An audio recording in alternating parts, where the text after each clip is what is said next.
estamos de volta com mais um capítulo dos melhores momentos da Ordem dos Advogados do Brasil no ano passado. Na retrospectiva 2012 de hoje, você vai ver vitória da ética e da democracia. Supremo Tribunal Federal decide pela constitucionalidade da lei da ficha limpa. Vitória da proteção e da igualdade. OAB defende e STF declara constitucionais dispositivos da Lei Maria da Penha. Pleno da OAB aprova propostas de reforma política para funcionamento de partidos. OAB ajuiza novas ações no STF contra a autorização de assembleias para processar governadores. E ainda, Conselho Federal da OAB homenageia centenário de nascimento do jurista Evandro Lins e Silva. Tudo isso e muito mais agora no programa OAB Nacional.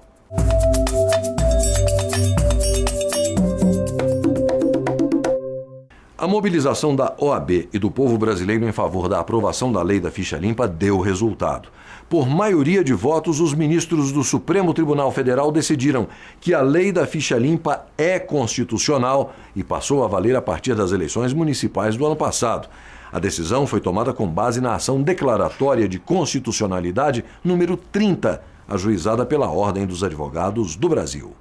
Depois de uma votação acirrada, o Supremo Tribunal Federal decidiu por 7 votos a 4 declarar a constitucionalidade da Lei Complementar 135 de 2010, mais conhecida como a Lei da Ficha Limpa. A ficha limpa é constitucional. A sociedade brasileira sai mais forte do ponto de vista ético, do ponto de vista moral. A classe política sai mais fortalecida. A democracia encontra conteúdo social e ético na decisão do Supremo Tribunal Federal. Prevalece o princípio da probidade administrativa, o princípio da moralidade pública. Os partidos políticos vão ter que assumir o seu papel de escolher e escolher bem os seus candidatos, sob pena de terem as candidaturas indeferidas. Portanto, é uma vitória da democracia, é uma vitória da ética, é uma vitória do povo brasileiro, que disse para todo o Brasil como quer a sua política. A Lei da Ficha Limpa nasceu de um projeto de iniciativa popular que reuniu mais de 1 milhão de assinaturas em todo o país. Apesar de aprovada pelo Congresso Nacional em junho de 2010, ela não chegou a ser colocada em prática. Faltava o Supremo Tribunal Federal se pronunciar a respeito da constitucionalidade ou não da lei. O julgamento da ação ajuizada pela Ordem dos Advogados do Brasil teve início em novembro do ano passado. Na época, o presidente nacional da OAB ocupou a tribuna da Corte para defender a constitucionalidade da lei. O Constituinte, senhores ministros, subordinou de uma forma muito clara a faculdade ou o direito de nós, dos eleitores, de concorrer a cargos políticos. Mas, de certa forma, de uma forma muito clara, estabelecendo como uma base, como uma premissa, a finalidade do processo eleitoral. Concorrer, sim, mas desde que seja respeitado a finalidade do processo eleitoral. E qual é a finalidade do processo eleitoral? Composição de quadros públicos por cidadãos comprometidos com o interesse geral e bem-estar comum e que tenham conduta ética retilínea. Mas disse mais, a probidade administrativa que se quer buscar para que esses cidadãos possam exercer esse papel. Essa probidade administrativa, ela é o princípio norteador, é o princípio a fundamentar a relação do candidato ou a relação do político com a coisa pública, com o bem de todos nós. Depois de ter sido suspenso em razão de pedidos de vista por parte de ministros, o julgamento foi retomado pelo Supremo no último dia 15. Votaram a favor da constitucionalidade da Lei da Ficha Limpa os ministros Luiz Fux, Joaquim Barbosa, Rosa Weber, Carmen Lúcia, Aires Brito, Ricardo Lewandowski e Marco Aurélio.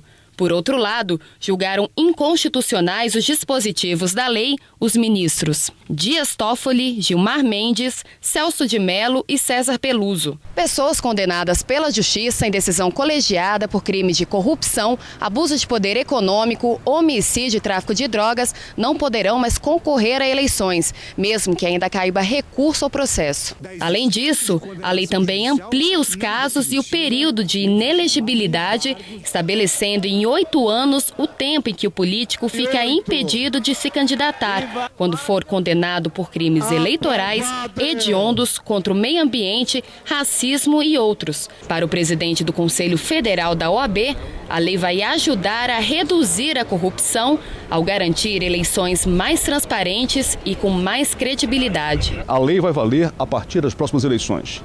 Ela vai ser aferida em cada caso que se submeter à justiça brasileira. Os partidos também serão os grandes fiscais de tudo isso. Uns impugnando os outros candidatos, enfim, a sociedade também, através do Ministério Público, fazendo o seu papel. Portanto, o sistema está cada vez mais integrado, precisamos avançar ainda mais. Esse não vai ser a solução de todos os males, não vai afastar definitivamente a corrupção do nosso país, mas são passos que a sociedade hoje traça a fim de que se possa ter um futuro melhor. Essa lei inicia uma reforma da política brasileira. Além de ser somente uma lei que limpa as eleições, que oferece a possibilidade dos eleitores não votarem em candidatos considerados ficha suja, porque já condenados, também inicia um processo de reforma eleitoral e política, de tal forma que a democracia brasileira certamente sai muito fortalecida, mas não termina aqui.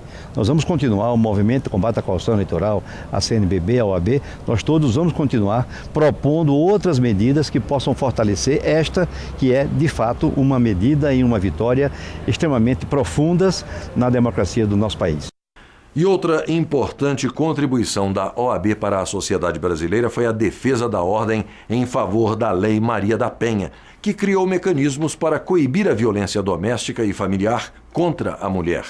De forma unânime, o Supremo Tribunal Federal confirmou a constitucionalidade de dispositivos da lei em vigor desde 2006.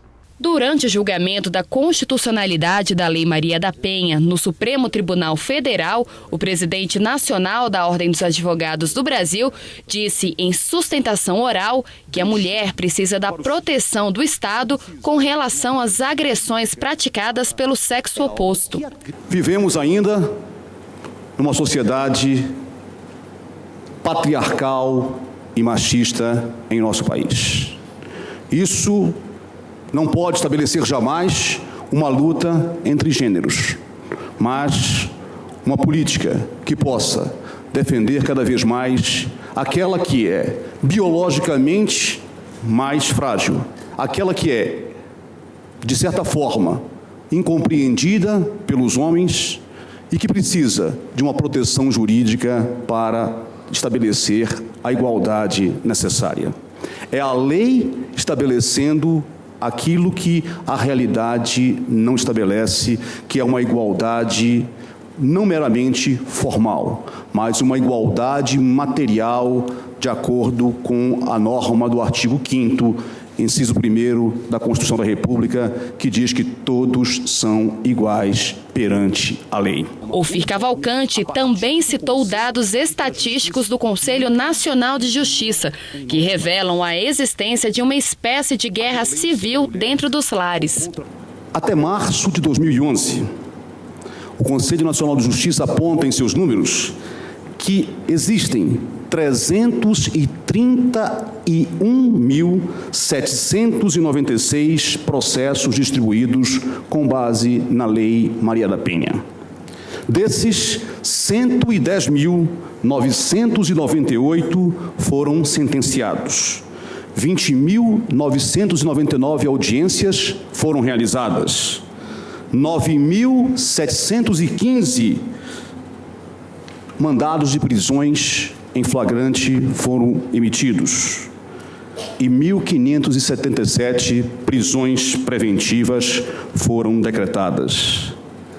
Ainda dados que demonstram, e esses dados são mencionados pelo IBDFAN na sua manifestação, que 1 em cada 6 mulheres sofre violência. 80% das vítimas têm filhos em comum. 70% das mulheres que relatam a violência sofrida evidenciam continuar em risco de espancamento ou morte. mais de 50% das mulheres agredidas registram conhecer pelo menos uma mulher já agredida pelo seu companheiro. E 30% das mulheres brasileiras sofrem todos os dias algum tipo de violência.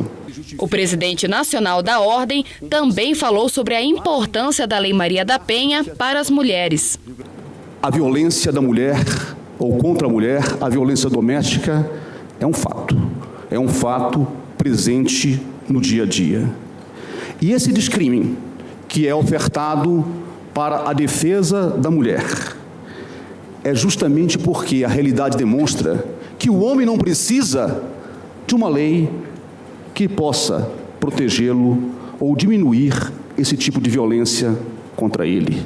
Os dados mencionados pela AGU ainda há pouco mostram que apenas 7% dos homens sofrem algum tipo de agressão das mulheres. A imensa, esmagadora maioria das mulheres sofrem agressões por parte dos homens.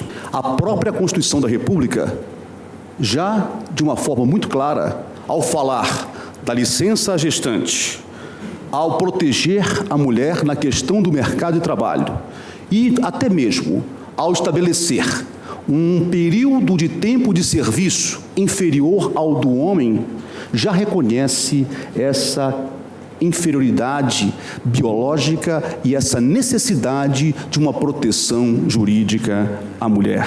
Por votação unânime, o plenário do Supremo Tribunal Federal declarou a constitucionalidade dos artigos 1º, 33 e 41 da lei, que criou mecanismos para coibir a violência doméstica e familiar contra a mulher. A maioria da Corte também acompanhou o voto do relator, ministro Marco Aurélio, no sentido da possibilidade de o Ministério Público dar início à ação penal sem necessidade de representação da vítima. A seguir, no programa OAB Nacional, Conselho Federal da Ordem mobiliza seccionais para que a ficha limpa seja aplicada a cargos comissionados. E ainda, Conselho Nacional de Justiça aprova a adoção da lei da ficha limpa para cargos no Judiciário.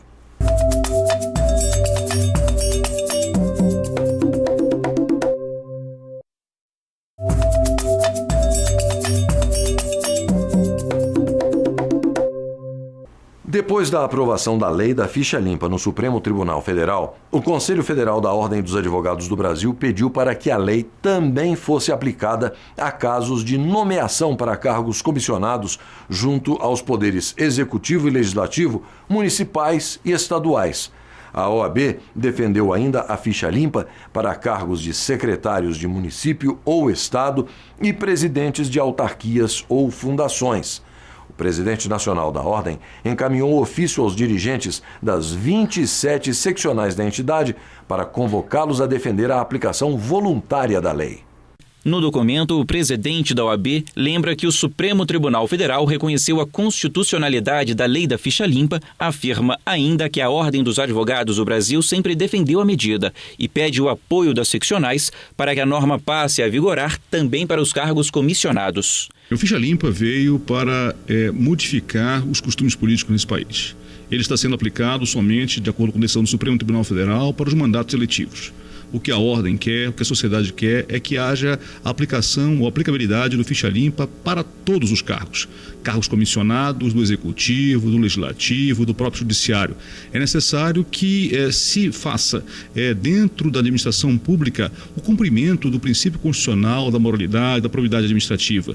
Não se pode lotear cargos, sobretudo no Executivo, seja municipal, seja estadual, seja federal, para os apaniguados do governo, para aqueles ligados ao partido político da ocasião. Portanto, é necessário que, nesse momento, se estenda o Ficha Limpa para todos aqueles que ocupam cargos como secretários de Estado, ministros de Estado, secretários municipais e cargos comissionados também, que são, muitas vezes, destinados a cabos eleitorais e o que não se pode permitir.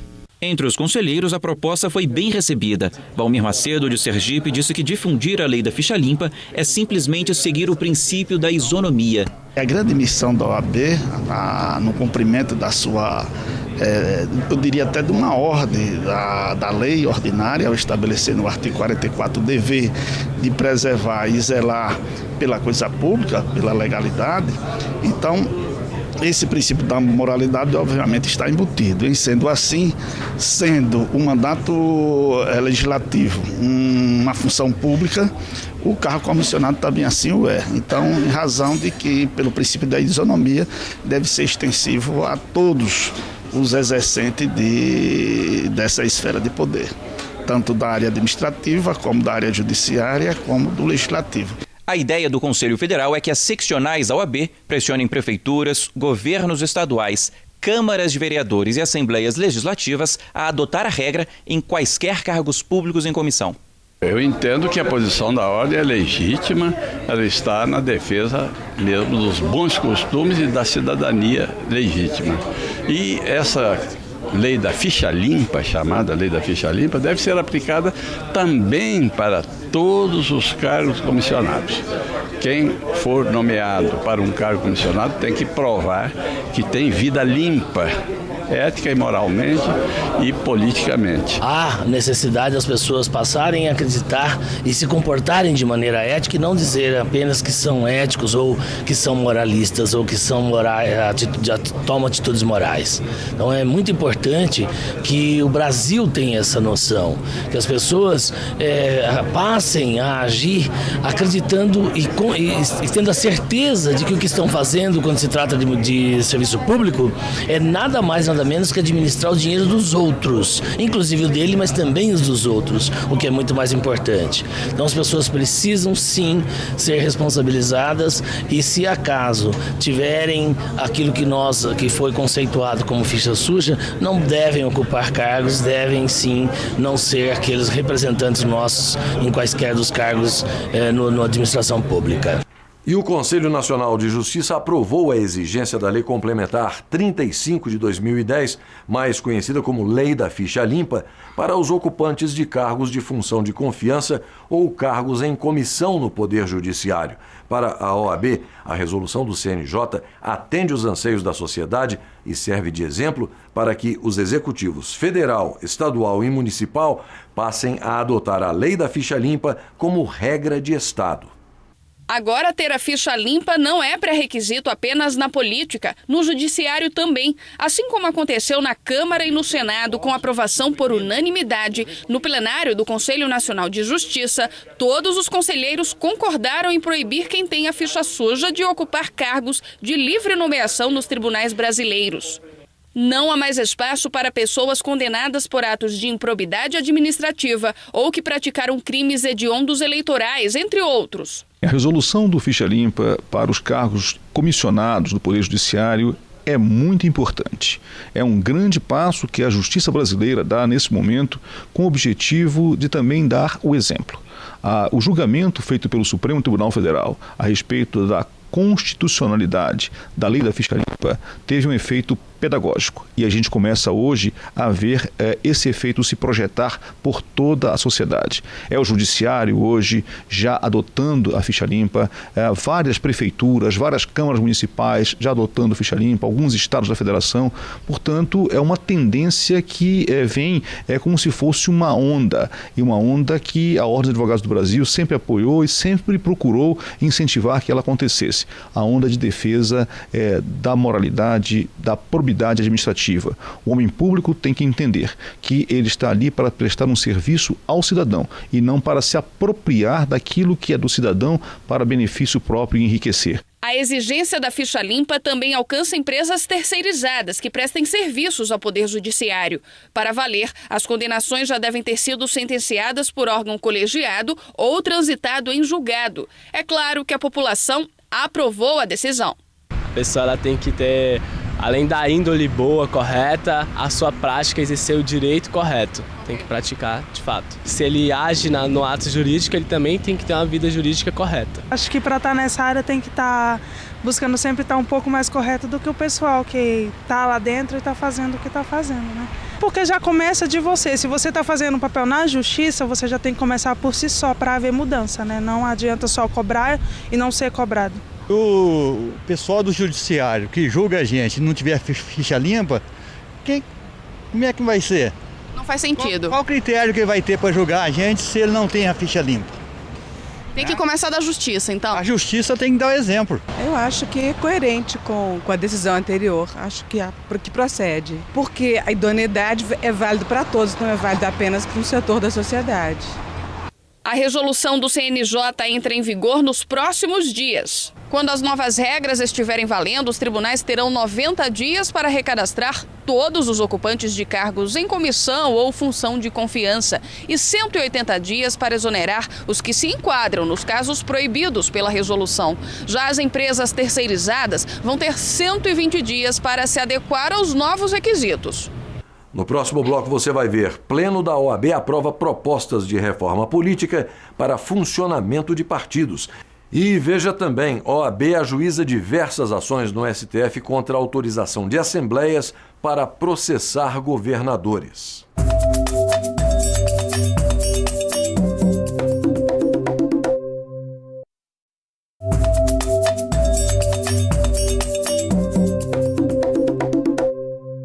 Com o objetivo de contribuir para a democratização no funcionamento dos partidos políticos no país, o Pleno do Conselho Federal da OAB aprovou projetos de reforma política que foram encaminhados ao Congresso Nacional. Foram aprovados 2 projetos. O primeiro dá autonomia aos partidos de menor abrangência territorial e define que uma intervenção sobre eles só é possível se a Justiça entender que há justa causa para isso. O objetivo que saiu do seminário e concebido pela diretoria, que também está contido aqui na proposta do Dr. Aras, é a de enfrentar os pontos mais sensíveis. E um dos pontos mais sensíveis identificados é justamente essa ausência de democracia interna aos partidos. Os partidos políticos são organizações que devem funcionar num ambiente democrático, que servem à sociedade porque oferecem governantes, oferecem líderes à sociedade. Mas os partidos internamente também devem se organizar democraticamente e não autocraticamente. E o aspecto que demonstra com mais frequência esse caráter arbitrário que por vezes caracteriza alguns partidos políticos no Brasil é justamente essa intervenção que é feita, desprovida de qualquer critério, sem observar qualquer parâmetro. Se no local os filiados ao partido, eles decidem, por exemplo, lançar um candidato, porque entendem que o partido está amadurecido na localidade, mas se aquele candidato é contrário ao que interessa, muitas vezes, ao dono do partido no Estado, por exemplo, não é um cabo eleitoral desse dono do partido, ocorre aí uma intervenção e os filiados ao partido ficam frustrados no seu intuito de participar da vida política da sua cidade. Já o segundo ponto sugere transferir para a Justiça Eleitoral a competência para julgar conflitos entre partidos e militantes. Hoje, o caso fica a cargo da Justiça Estadual. Se formos conversar com os colegas que advogam nesse setor, eles vão relatar que muitas vezes se deparam, na maior parte das vezes, na verdade, se deparam com magistrados que não têm o preparo, que não têm o treinamento para dirimir essas importantes controvérsias partidárias. Por isso, o que se propõe é a transferência da competência para julgar, por exemplo, o conflito entre o diretório municipal e o diretório estadual, ou o conflito entre filiados do partido e a direção estadual ou a direção municipal, transferir-se essa competência da Justiça Comum Estadual para a Justiça Eleitoral. Com o início das discussões, alguns conselheiros discordaram principalmente da primeira proposta, a de intervenção por justa causa. Hoje já existe um determinado controle, porque existem os diretórios municipais devidamente registrados no âmbito da Justiça Eleitoral e existem aqueles municípios em que, não havendo diretório municipal registrado, há as comissões provisórias. No caso dos diretórios municipais registrados, a Justiça já exerce um determinado controle mínimo, não absoluto, não está inteiramente judicializado, mas já exerce um controle. Inclusive, os partidos políticos, para decretar intervenção em diretórios municipais ou regionais devidamente registrado, tem sérias dificuldades, porque mesmo a nível interno ele tem que justificar, e esse processo hoje ele já pode sofrer um determinado controle por parte do Poder Judiciário. Mas a minha preocupação é aumentar esse controle, essa é a minha preocupação. Por outro lado, o secretário-geral da OAB defendeu o projeto inicial. Eu penso que como essa matéria é muito técnica, talvez fosse o caso do plenário aprovar o mérito da matéria por consenso e o instrumento legislativo ficar a mercê de um parecer da Comissão de Estudos Constitucionais para que se verifique realmente qual o instrumento, que aí passará a ser uma decisão meramente técnica de verificação da matéria, presidente. Só para repassar. Então, fica aprovada o mérito da proposta, a OAB vai defender que essa matéria seja dirimida pela Justiça Eleitoral e a Comissão de Estudos Constitucionais apenas nos apresentará o parecer no sentido de que se iremos propor uma proposta de emenda à Constituição ou um projeto de lei complementar. No fim, depois dos debates, os 2 pontos foram aprovados e as sugestões agora vão ser enviadas ao Congresso Nacional. Quero crer que a ordem dá mais um grande passo, contribuindo para a melhoria das instituições neste país com essa proposta hoje aqui aprovada pelo Conselho Federal. Fico muito orgulhoso de poder estar presidindo um conselho que tem essa compreensão a respeito do nosso papel enquanto entidade que representa os interesses da sociedade civil brasileira. Durante todo o ano passado, a OAB ajuizou diversas ações no Supremo Tribunal Federal para que os dispositivos estaduais que exigem autorização prévia das Assembleias Legislativas para processar os respectivos governadores sejam considerados inconstitucionais. No entendimento da ordem, a competência para processar e julgar governadores por crimes é exclusiva do Superior Tribunal de Justiça, não podendo ficar ao sabor de manobras e humores das Assembleias Legislativas. As ações diretas de inconstitucionalidade ajuizadas pelo Conselho Federal da OAB no Supremo Tribunal Federal questionam dispositivos das constituições de 9 estados brasileiros. O terceiro e mais recente lote abrange os estados do Ceará, Bahia e Paraíba. Já o segundo, Amazonas, Rio de Janeiro e Goiás. E o primeiro lote de ações ajuizadas pela ordem engloba os estados do Acre, Amapá e Alagoas. Todas contestam a exigência de autorização prévia das Assembleias Legislativas para processar os respectivos governadores estaduais por crimes comuns e de responsabilidade. O objetivo da OAB é extinguir do ordenamento jurídico do país os dispositivos das constituições desses estados. Não era possível mais permanecer dentro do ordenamento jurídico constitucional com essa situação em que os governadores do Estado estavam imunes e impunes. E por que isso acontecia? Muitas acusações, muitos processos abertos por situações de crime de responsabilidade ou crimes comuns cometidos por governadores do Estado não eram apurados, porque dependiam do aval, da aprovação das Assembleias Legislativas de cada um dos estados desses governadores. Assembleias essas que eram comandadas politicamente pelos próprios governadores. Ofir Cavalcante chama a atenção para o fato de que o Superior Tribunal de Justiça pode ter mais de 30 processos aguardando autorização das Assembleias Legislativas estaduais para entrarem em pauta. Essa norma inscrita nas constituições estaduais, elas efetivamente levavam à impunidade e criavam uma imunidade totalmente inconstitucional. O presidente da República, ele é o chefe da nação e é o chefe de Estado. Ele tem que ter, sim, uma autorização dessa natureza para ser processado.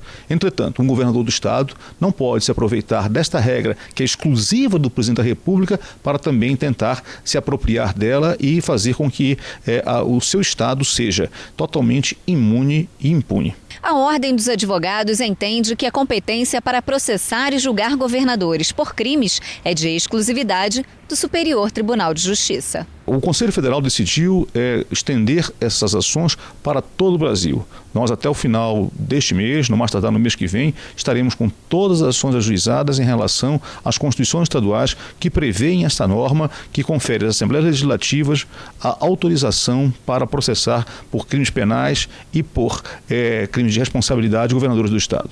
Você confere depois do intervalo. Conselho Federal da OAB homenageia centenário de nascimento do jurista Evandro Lins e Silva. É no próximo bloco e vale a pena conferir. Nós voltamos já.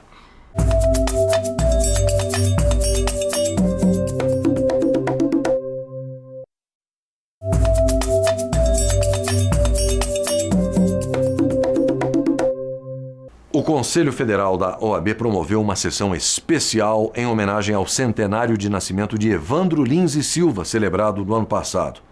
Como advogado, ministro, jornalista, escritor e político, Evandro Lins e Silva teve seu nome inscrito na história do país pela luta em defesa dos direitos humanos e das liberdades. Personalidades renomadas do meio jurídico participaram da homenagem realizada pela Ordem dos Advogados do Brasil ao ilustre jurista brasileiro. O constitucionalista Fábio Conder Comparato falou primeiro das batalhas de um jovem advogado. Já na tarefa de convencer o julgador, o conciliare de Cícero, importa lembrar, como salientou Aristóteles em seu tratado de retórica, que a autoridade moral do orador ou advogado é o principal argumento em favor da justiça da causa por ele defendida. Ora, desde os primeiros anos de exercício da advocacia, Evandro Lins e Silva granjeou uma sólida reputação de integridade profissional, que lhe valeu em todas as ocasiões o respeito e a confiança dos juízes, togados ou leigos. Essa auctoritas, no original sentido romano do vocábulo, só aumentou no decorrer de sua atividade profissional. Com o auditório cheio e sob os olhares de políticos, diretores e conselheiros da OAB e ministros, entre eles o vice-presidente do Supremo Tribunal Federal, Comparato citou o jurista como um aliado do Tribunal do Júri. Eis porque Evandro foi um defensor constante do Tribunal do Júri, cuja função maior, como ele não cansou de sustentar, consiste em individualizar o fato criminoso, longe de qualquer abstracionismo técnico ou dogmático. Aliás, o processo perante o Tribunal Popular nunca é uma fria e descomprometida análise de fatos passados, mas uma autêntica reencenação de tragédias humanas.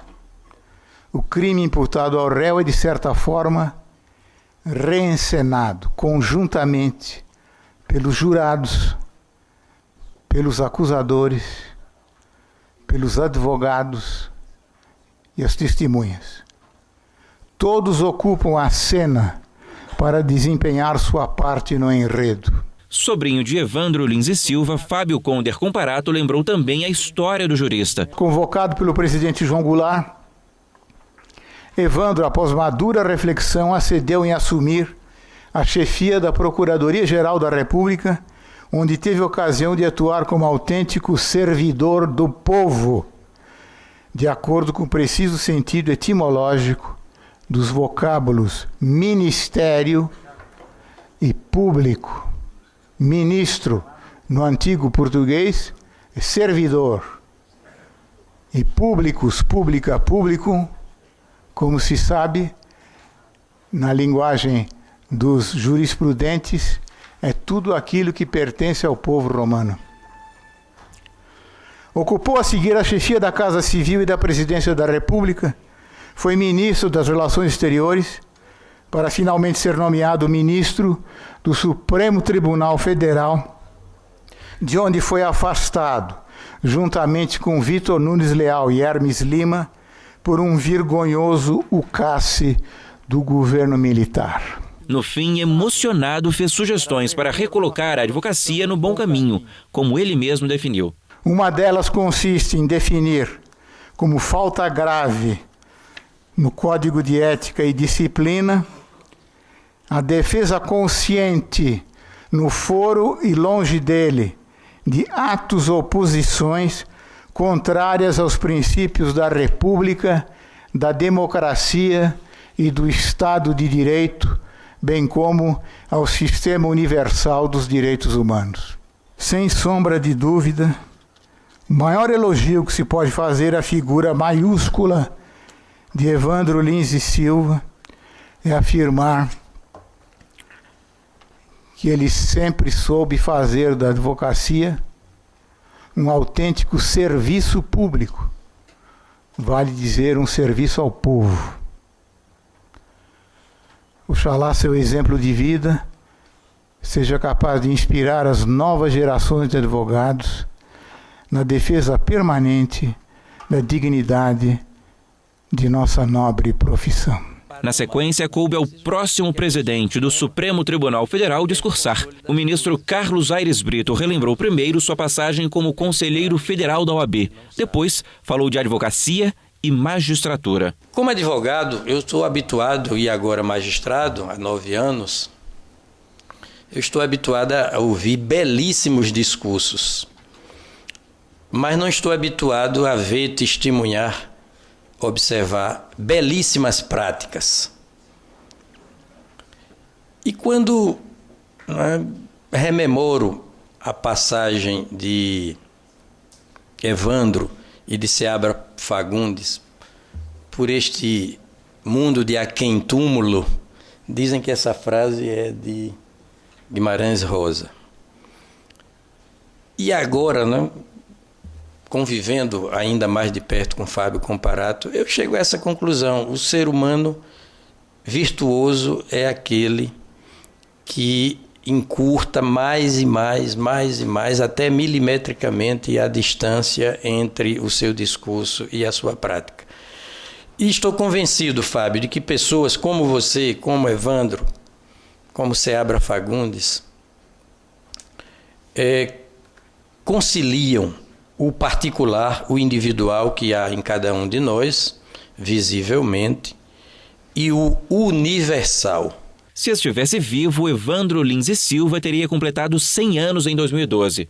O jurista piauiense morreu 10 anos atrás, no Rio de Janeiro. Senhoras e senhores, chegamos então ao fim desta solenidade, desta breve solenidade. E para encerrar, quero fazer apenas uma reflexão com os senhores de 1 minuto. Pobre de um país que não cultua a sua história. Pobre de uma instituição que não cultua a sua memória, que não cultua os seus ícones. Revisitar a vida, e ainda que por breves momentos, de Evandro Lins e Silva, nos remete para o futuro. Olhar o passado, a partir dele, aprender e apreender com um exemplo de vida, de retidão de caráter, de conduta ética, mas, sobretudo, de amor, de paixão à advocacia, nos inspira a continuar cada vez mais lutando pela dignidade da advocacia neste país. E o programa OAB Nacional de hoje fica por aqui, mas na semana que vem nós estaremos de volta com mais uma retrospectiva dos fatos que marcaram a atuação da Ordem no ano passado. Um abraço a todos e até o nosso próximo encontro.